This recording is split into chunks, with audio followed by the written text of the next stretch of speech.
Isang mapagpalang araw po sa inyong lahat. Sana sa umagang ito, kayo pong lahat ay nasa mabuting kalagayan. Bago po tayo dumako sa message ngayong umaga, hayaan muna ninyo ako na magbigay ng ilang pagbati. Congratulations sa mga leaders ng ating church sa Marikina City na napakasipag na mag-home Bible studies. Salamat din sa mga parents ng mga bata sa Hope for Kids dyan sa Marikina sa inyong patuloy na pagdalo tuwing linggo ng umaga. Sana patuloy po kayong dumalo sa mga gawain dyan. Congratulations also to Vincent Abordo and April Ann Brunola na taga San Jose City, Occidental Mindoro, sapagkat sa araw na ito po ay kanilang wedding day. So, congratulations sa inyong dalawa at sana maging matagumpay at maging mapayapa ang araw ng inyong kasal. Ngayon po ay Valentine's Day at I'm sure na yung mga churches ninyo ngayon, ang mga messages na inyong mapapakinggan ay tungkol po sa love. Kaya nga po sa umagang ito, ang topic po natin is God is love. Ang scripture po natin ay makikita dito sa 1 John chapter 4 verse 16. So we have come to know and to believe the love that God has for us. God is love, and whoever abides in love abides in God, and God abides in Him. Kaya nakilala na natin at pinaniwalaan ang pag-ibig ng Diyos sa atin. Ang Diyos ay pag-ibig, at ang nabubuhay ng may pag-ibig ay nananatili sa Diyos at nananatili rin sa Kanya ang Diyos. Nais ko pong basahin sa inyo ang sinulat ni Jonathan Pornell tungkol po sa pag-ibig ng Diyos. The more we are assured of God's love for us and of how much we don't deserve it, then the more we are humbled and filled with joy, and then the more we are poured out in love for others, which all amounts to magnifying the glory of God. Sa Tagalog po, pag mas natitiyak natin ang pag-ibig ng Diyos sa atin, at kung gaano tayo hindi karapat-dapat, ay mas lalo tayong mapagpakumbaba at napupuno ng kagalakan, at mas lalo tayong nagbubuhos ng pagmamahal sa iba na kung saan ay magpapadakila ng kalwalhatian ng Diyos. Tayo po ay manalangin. Ama namin at Panginoon, maraming salamat po sa umagang ito sa inyong pagbibigay sa amin ng panibagong buhay, panibagong kalakasan, at panibagong pagkakataon na kayo po ay aming mapaglingkuran at makapaglingkod din po sa aming kapwa-tao. Ang higit na kailangan namin sa panahon na ito is to know your heart. Panginoon, napakadali naming lumimot sa inyo. Napakadali na mawala ang aming paningin sa inyo at sa inyong biyaya. And so we need your help. Father God, hinihiling ko na anuman ang aming kalagayan sa ngayon, bring us back to your heart. Give us fresh glimpse of your love. Remind us who you are and what you have done. Bless this message and our viewers today. Whatever their circumstances might be, let them know that you love them unconditionally. Embrace them with your love, grace, and mercy. In Jesus' mighty name, amen and amen. God is love. Base po sa scriptures natin pong nabasa, we found out that A, we are assured of God's love. Nakakasiguro po tayo sa pag-ibig ng Diyos sa atin. Basahin kong muli yung 1 John chapter 4 verse 16. So we have come to know and to believe the love God has for us. God is love, and whoever abides in love abides in God, and God abides in him. Now, ang sinasabi po ni John dito, yun daw pong pag-ibig ng Diyos ay pwede nating malaman at pwede nating maranasan. Mas maganda po ang paliwanag dito po sa Amplified Bible ng 1 John chapter 4 verse 16. Ang sabi po dito, we have come to know by personal observation and experience and have believed with deep, consistent faith the love which God has for us. God is love, and the one who abides in love abides in God, and God abides continually in Him. Yun daw pong pag-ibig ng Diyos ay pwede nating maranasan o makilala sa pagitan po ng personal na observation at ganon din ng ating karanasan na merong malalim at malakas na pananampalataya. So, tayo po ay nakakasiguro ng pag-ibig ng Diyos sa atin. Letter B, pag-aralan po natin ang 3 reasons why we can be assured of God's love. 3 dahilan kung bakit tayo po ay nakakatiyak ng pag-ibig ng Diyos. Number 1, God's love is demonstrated. Ang pag-ibig ng Diyos ay Kanyang inihayag, Kanya pong ipinakita. Sa 1 John chapter 4 verse 9, in this the love of God was made manifest, naihayag among us, that God sent His only Son into the world so that we might live through Him. Dito nahayag ang pag-ibig ng Diyos sa atin, sapagkat sinugo ng Diyos ang Kanyang bugtong na anak sa sanlibutan upang tayo'y mabuhay sa pamamagitan niya. Ang 1 John chapter 4 verse 9 ay para pong katunog ng John chapter 3 verse 16. Sa John 3:16, for God so loved the world that He sent His only begotten Son, that whosoever believes in Him should not perish, but have eternal life. So, ang pag-ibig ng Diyos ay naihayag sa atin, naipakita sa atin, sa pamamagitan po ng Kanyang pagbibigay ng Kanyang bugtong na anak na walang iba kundi ang ating Panginoon Jesucristo upang tayo ay magkaroon ng buhay na walang hanggan. At kung ipagpatuloy po natin sa verse 10 ng 1 John chapter 4, ganito po ang sinasabi. In this is love, not that we have loved God, but He loved us, and sent His Son to be the propitiation for our sins. Ito ang tunay na pag-ibig. Hindi tayo ang umibig sa Diyos, kundi Siya ang umibig sa atin. At isinugo Niya ang Kanyang anak upang pantubos sa ating mga kasalanan para sa kapatawaran natin. Yung pong salitang propitiation sa wikang Ingles ay matindi po ang kahulugan nun. Sa wikang Tagalog, ang ibig sabihin po nun ay pangpalubag loob.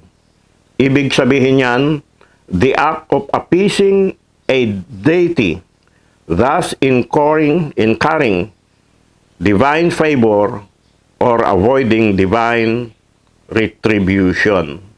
Yun daw pong propitiation o pangpalubag loob. Ito daw po yung isang gawa upang sa ganon ay mapahupa ang galit ng isang Diyos, nang sa gayon ay magkaroon ng banal na pabor at makaiwas sa Kanyang galit. So, naihayag ang pag-ibig ng Diyos ng Kanyang isugo ang Kanyang bugtong na anak na walang iba kundi ang ating Panginoon Jesucristo at mamatay dun sa krus ng Kalbaryo, at sa kanyang kamatayan, humupa po ang galit ng Diyos sa atin, at sa halip na tanggapin natin ang galit ng Diyos, tinanggap po natin ang biyaya ng Diyos. Sa Romans chapter 5 verse 8, "But God demonstrates His own love for us in this: while we were yet sinners, Christ died for us." Ang sinasabi po ni John dito ay hindi na po tayo kinakailangang magtaka kung mahal ba tayo ng Diyos. Tayo po ay nakakasiguro ng pag-ibig ng Diyos sa atin sapagkat ang kanyang pag-ibig ay naihayag at naipakita sa pamamagitan ng pagbibigay ng kanyang bugtong na anak. At ang kailangan lamang po natin ay tanggapin ito at paniwalaan ito. Ang pangalawa, upang tayo po ay makasiguro ng pag-ibig ng Diyos, hindi lamang po naihayag ang pag-ibig ng Diyos, but God's love is deep. Malalim daw po ang pag-ibig ng Diyos. Ibig sabihin ng malalim, hindi po natin kayang arukin sa ating makataong pangunawa. Hindi po natin maarok ang pag-ibig ng Diyos. God is love and has always been love and will always be love. Ang Diyos ay pag-ibig at palagi ang pag-ibig at nananatiling pag-ibig. Kaya po yung pag-ibig ng Diyos ay unchangeable, hindi po nagbabago. Ganun po kalalim ang pag-ibig ng Diyos. Sa John chapter 17 verse 24, ang sabi ni Jesus, "Father, make them see my glory that you have given me before the foundation of the world." Meaning, before the foundation of the world, before there was ever anything outside of God, when there was only God Himself, there was love. Bago itatag ang sanglibutan, bago nagkaroon ng anumang bagay maliban sa Diyos, at noong may Diyos na mismo, ay meron ng pag-ibig. Ang akala kasi ng iba, kaya daw po nilikha ng Diyos ang tao, ay upang sa ganon ay maihayag ang kanyang pag-ibig. Totoo po yun.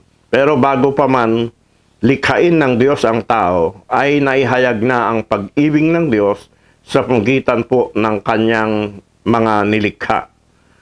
God's love is deeper and older than the universe.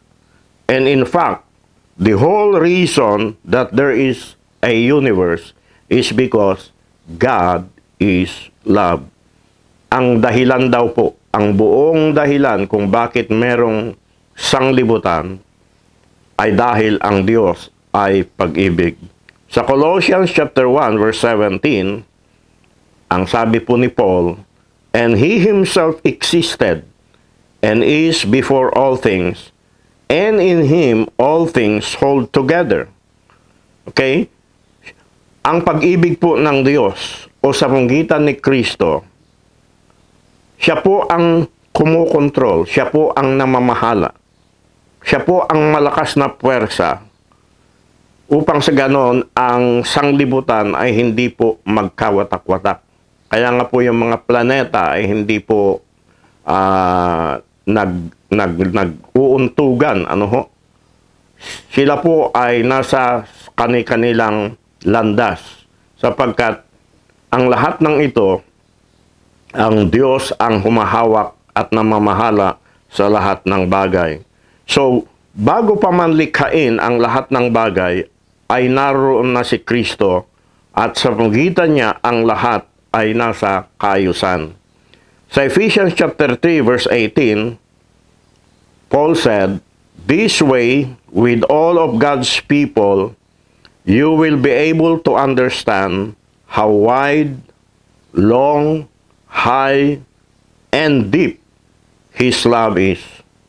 Para, sabi ni Paul, para maunawaan ninyo at ng iba pang mga pinakabanal o pinabanal kung gaano kalawak at kahaba at kataas at kalalim ang pag-ibig ni Kristo sa atin. You see, God's love is everywhere, wide enough. Okay? Walang lugar na hindi po maabot ng pag-ibig ng Diyos. Sa Psalms 139 verse 7 to 10, ang sabi ni David, "Where could I go to escape from you? Where could I get away from your presence? If I went up to heaven, you would be there. If I lay down in the world of the dead, you would be there. If I flew away beyond the east or live in the farthest place in the west, you would be there to lead me. You would be there to help me." Paano ba ako makakaiwas sa iyong espiritu? Saan ba ako makakapunta na wala kayo? Kung pupunta ako sa langit, nandoon kayo. Kung pupunta ako sa lugar ng mga patay, nandoon kayo. At kung pupunta man ako sa silangan o tumira sa pinakamalayong lugar sa kanluran, kayo ay naroon din upang ako'y inyong patnubayan at tulungan. Kaya po ang pag-ibig ng Diyos ay napakalawak. Sabi nga, hindi natin maarok ang pag-ibig ng Diyos. Kahit saang dako, pwede po tayong abutin ng pag-ibig ng Diyos. Not only that, God's love lasts forever. Long enough. Mahaba po. Okay? Ibig sabihin nito, God never stops loving you. Walang katapusan po ang pag-ibig ng Diyos. Hindi po siya tumitigil sa pagmamahal sa atin. Not only that, God's love can handle anything. Okay? Whatever your problem is, walang problema po na hindi kayang, na lahat po ng problema ay kayang i-handle ng Diyos. Wala pong problema na hindi niya kayang i-handle, hindi niya kayang hawakan.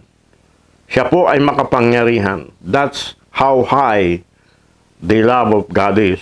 God's love also overlook your faults, failures, sin, and rebellion. God does nothing but by love because God is love. So we can be assured of God's love because God's love is deep. Even yung judgment po ng Panginoon, even sa discipline po ng Panginoon sa atin, He did it with love or He do it with love. Wala pong bagay na ginagawa ang Diyos nang hindi dahil sa pag-ibig. Lahat po ng ginagawa niya ay dahil sa pag-ibig niya po sa atin because God is love. Number 3, upang tayo po ay makatiyak ng pag-ibig ng Diyos sa atin, God's love is determined. Naipasya na, naitakda na. Ano ho? 1 John chapter 4 verse 10, sabi ni John, "This is love, not that we have loved God, but that He loved us and sent His Son to be the payment for our sin." Ito po ay katulad din ng sinabi ni Paul sa Romans chapter 5 verse 8, that God demonstrate His love for us in that while we were still sinners, Christ died for us. Ang ibig sabihin nito, God's love is love because we don't deserve it. Ang pag-ibig ng Diyos ay pag-ibig sapagkat hindi tayo karapat-dapat nito. Kasi sabi nga ni Paul, while we were yet sinners, Christ died for us. Bago po tayo, noon pang makasalanan po tayo, wala pa tayong nagagawa kahit anumang kabutihan, minahal na tayo ng Diyos at siya ay namatay na sa atin. Ibinigay na niya ang kanyang buhay sa atin. So, God's love is wholly determined by Himself. Ang pag-ibig ng Diyos, siya lamang po ang nagpapasya nito. Okay? Bigyan ko kayo ng halimbawa. ipinasya ng Diyos na ibigin tayo nung makasalanan pa tayo. Hindi po niya ipinasya na mahalin tayo dahil nakagawa tayo ng kabutihan o anumang bagay. Hindi po natin mabibili ang pag-ibig ng Diyos. We cannot earn God's love. Talagang minahal tayo ng Panginoon. Yun yung tinatawag na unconditional love. Wala pa tayong nagagawang anumang katiting na kabutihan, minahal na niya tayo. So God's love is not in reference to our goodness, and it is not restricted by our badness. Walang kinalaman dito yung ating kabutihan or kasamaan. Minahal tayo ng Diyos because He determined to love us. Makikita rin po natin ito sa nation of Israel. Yun po ang tinatawag na unconditional election. Kaya pinili niya ang bansang Israel. At ito ang sabi ng Panginoon sa Deuteronomy chapter 7 verse 7. The Lord did not love you and choose you because you outnumbered other people. You were the smallest nation on earth, but the Lord loved you and wanted to keep the promise that He made to your ancestors. That is why He saved you by His great might and set you free from slavery to the king of Egypt. You see? Sabi niya sa bansang Israel, alam nyo, minahal ko kayo. Hindi dahil malakas kayo o marami kayo o mayaman kayo. Walang kayo, sabi niya. Pero ganun pa man, I choose to love you. Kasi sabi niya, I wanted to keep my promise na ipinangako ko sa inyong mga ancestors. And that is why, sabi niya, I save you by my great might and set you free from slavery to the king of Egypt. Now, ito rin ang katotohanan na makikita natin sa New Testament. Sa John chapter 15 verse 16, sabi ni Jesus, You did not choose me, but I choose you. At sa John chapter 6 verse 37, ang sabi ni Paul, all that the Father gives me will come to me. Or sabi ni Jesus, all that the Father gives me will come to me, and whatever comes to me, I will never cast out. At sa 2 Timothy chapter 1 verse 9, Paul said, He saved us and called us to be His own people, not because of what we have done, but because of His own purpose and grace. He gave us His grace by means of Jesus Christ before the beginning of time. So, God determined to love us. So we can be assured of God's love because God's love is determined. Naipasya na, pinasya na ng Diyos na mahalin ka nung ikaw ay makasalanan pa. Kaya kung tinanggap mo si Jesus Christ bilang Panginoon at tagapagligtas, makakatiyak ka o nakakasiguro ka ng kanyang pag-ibig sa iyo. At kahit na hindi mo pa siya tinanggap bilang Panginoon at iyong tagapagligtas, gusto kong malaman mo na mahal ka ng Diyos sapagkat ipinasya na ng Diyos na mahalin ka kahit makasalanan ka pa. Sa atin pong pagwawakas sa umagang ito, gusto ko lamang pong sabihin sa inyo ang isang istorya na narinig ko tungkol sa isang pastor. Ang pastor na ito ay 92 years old na. At siya po ay hiniling na mag-preach. At alam po ninyo, dahil matanda na po siya, gusto kong ilarawan ninyo sa isip ninyo. Siya po ay tumayo sa kanyang upuan at ugod-ugod at dahan-dahan na pumunta sa pulpito. At nang tumayo na siya sa pulpit, yung boses niya ay gumagaralgal. At ang sabi po niya sa congregation, Gusto ko lang i-share sa inyo, sabi niya, ang natutuhan ko tungkol sa aking paglilingkod sa Diyos in my 50 years in the ministry. At alam po ninyo, pagkasabi po niya yon, siya po ay nagsimulang kumanta.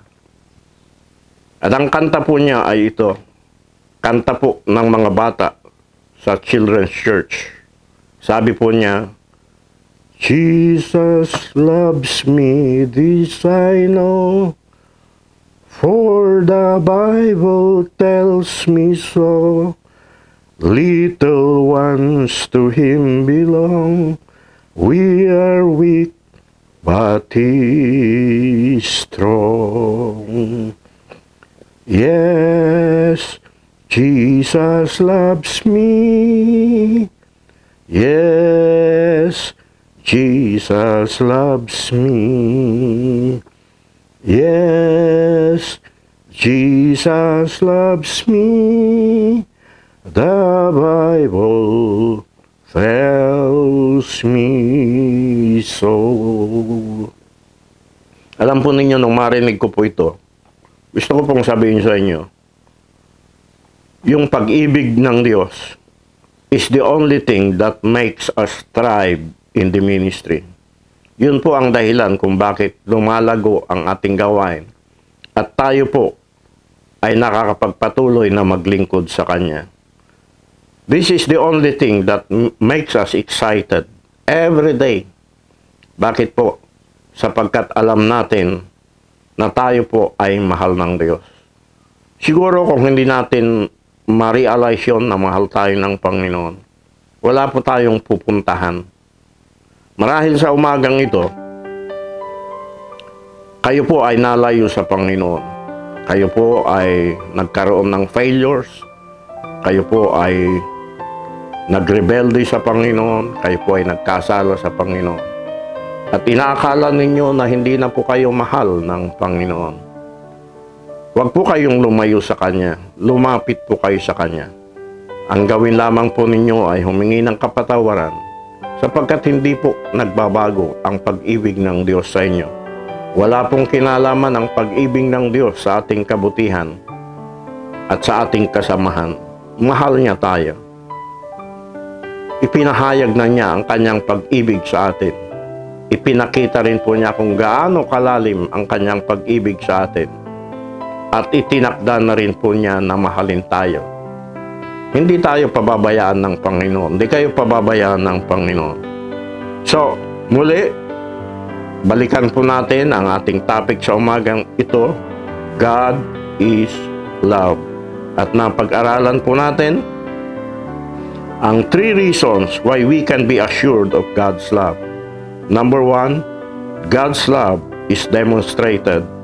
Number 2, God's love is deep. And number 3, God's love is determined. Sa Romans chapter 8 verse 38 to 39, ang sabi po ni Paul, For I am certain that nothing can separate us from His love, neither death nor life, neither angels nor other heavenly rulers or powers, neither the present nor the future, neither the world above nor the world below. There is nothing in all creation that will ever be able to separate us from the love of God, which is ours through Jesus Christ, our Lord. Wala pong makakapaghiwalay sa atin. Ano man po, maski ang kasalanan, hindi po niya tayo pwedeng ihiwalay sa pag-ibig ng Diyos kung lalapit lamang po tayo sa Panginoon. Yes, we can be assured of God's love. Maalala ko po ang istorya. Napakinggan ko po ito. Ito po ay sa buhay po ni Josh McDowell at ang kanyang anak na babae. Kung hindi po ninyo alam, si Josh McDowell po ay isang author at co-author ng 150 books. Mga Christian books po ito. At minsan daw po, ang kanyang anak na babae, sinabi sa kanya na halos 2 oras sila na nag-uusap nung kanyang kaibigan about Jim Bakker. Well, kung hindi po ninyo alam kung sino si Jim Bakker, ito po yung tele-evangelist na nagkaroon ng problema sa kanyang ministry. At sinabi daw po ng anak niyang babae sa kanya, "Dad, what will you do if I come home one day?" Sapagkat nag-aaral po yung kanyang anak. Sabi daw po niya, "Dad, ano kaya ang gagawin mo sa akin kung isang araw ay darating ako dito sa bahay at sasabihin ko sa iyo, buntis ako?" Well, natigilan daw po si Josh McDowell. Pero pagkatapos sabi niya, "Siguro anak," sabi niya, "wala nang magbabasa at bibili ng mga sinulat kong aklat. Wala na rin sigurong a-attend sa aking mga seminars. At marahil," sabi niya, "hindi na nila ako paniniwalaan. Pero anak," sabi niya, "hindi kita iiwan. Itatawid kita. At yan ang pangako ko sa iyo." Alam niyo, niyakap daw ng kanyang anak yung kanyang tatay at ang sabi niya, "Thank you, Dad." Hindi naman talaga buntis yung kanyang anak. Sinubukan lang niya yung pag-ibig kung gaano siya kamahal ng kanyang tatay. Nawa sa umagang ito, mga kapatid, ako ay nakatulong sa inyo. Lalong-lalo na po yung mga mananampalataya na lumalayo sa Panginoon dahil po ang akala nila hindi na sila mahal ng Panginoon. God loves you at hindi po tumitigil ang Diyos sa pagmamahal sa inyo because God is love. Kaya nga po, bago tayo mag-pray, ang paborito ko talagang awitin ay walang iba kundi yung Amazing Grace. Kahit saan ako pumunta, laging ito ang dala-dala ko. Sapagkat ang sabi po ng awitin, "Amazing grace, how sweet the sound that saved a wretch like me. I was once lost, but now I'm found. Was blind, but now I see. Through many dangers, toils, and snares, I have already come. 'Twas grace has brought me safe thus far, and grace will lead me home." The love of God is the only way we are going to make it. Tayo po ay manalangin. Dakilang Diyos at dakilang Ama, sa araw na ito, Panginoon, ipinagdiriwang ng sanglibutan ang tungkol sa Valentine's Day. But Lord, sa umagang ito, napag-aralan naman namin kung ano ang iyong pag-ibig sa amin, na ikaw ay Diyos ng pag-ibig. At dahil diyan, Panginoon, ipinakita mo o ipinahayag mo ang pag-ibig mo sa amin sa panggitan ng pagbibigay mo ng iyong bugtong na anak na walang iba kundi ang aming Panginoon Kristo. At ganoon din po, ipinakita po ninyo kung gaano kalalim ang inyong pag-ibig sa amin. Hindi po namin ito maunawaan, hindi po namin ito maarok, pero maaari naming maranasan, Panginoon. At ganoon din po, Panginoon, na pag-aralan din po namin na itinakda mo na, Panginoon, na kami ay iyong mahalin bago pa man itatag ang sanglibutan. For this, we thank you, Lord. Salamat po sa inyong pag-ibig sa amin. And I'll pray, O God, this morning sa mga viewers na nakikinig sa akin, lalong-lalo na po yung mga kapatid sa pananampalataya na lumalayo sa inyo sapagkat ang akala nila hindi na ninyo sila mahal. Lord, abutin po ninyo sila saan man sila naroon. Ipadama ninyo na mahal ninyo sila at hinihintay mo, Panginoon, na sila manumbalik sa inyo. Dinadalain ko rin po ang mga viewers na hindi pa tumanggap sa inyo bilang Panginoon at kanilang tagapagligtas. Nawa, isuko nila ang kanilang buhay sa iyo, pagsisihan nilang kanilang kasalanan, at tanggapin si Jesus bilang Panginoon at kanilang tagapagligtas. Ipadama mo rin, Panginoon, ang iyong pag-ibig sa kanila. Ganon din po yung mga viewers, Panginoon, na merong karamdaman. Lord, sa pagitan po ng iyong pagmamahal sa kanila, pagalingin ninyo sila, Panginoon, sa pangalan ni Jesus. Yung po yung may mga financial na pangangailangan, pansariling problem, personal problem, family problem, problem sa kanilang business, problem sa kanilang trabaho, problem sa kanilang relationship. Lord, let your love, Panginoon, ang manaig sa kanilang situation. Salamat po, Panginoon, sa araw na ito, sa katugunan, Panginoon, ng aking panalangin. For I ask this in the mighty name of Jesus Christ. Amen and Amen. Maraming salamat po. Hanggang sa susunod na linggo. God bless you all, and to God be the glory.